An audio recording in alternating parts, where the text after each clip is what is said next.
here we are with our finished pocket page, and now we're going to stick it into an album.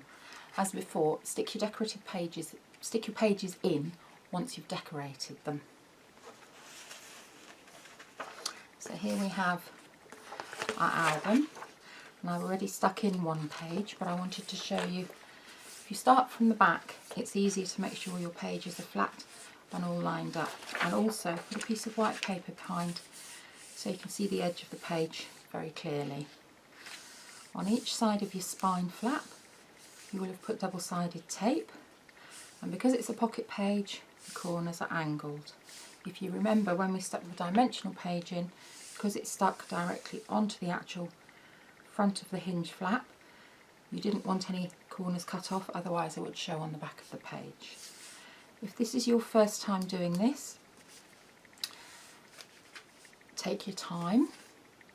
Some people find it easier with the double-sided tape to do bunny's ears so they can pull the tape off as they go along. You can also put collal on to give a bit more manoeuvrability, or you can use a strong PVA glue to stick it.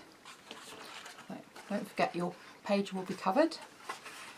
Open out the page to start with. It will be stiffer because obviously it's got more paper stuck on it. And you're going to start at the first end and slot the page over the top. And you can start to remove the tape and remove here. And then before you stick it down properly, very gently jiggle it. Take your time with this because it's easy to get it stuck. Okay, and as you go down, make sure that those pages are lined up. Now you know it's safe to press the tape. Do the same that side.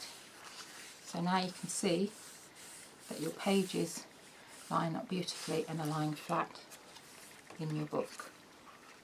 It's really a matter of just taking time to do it.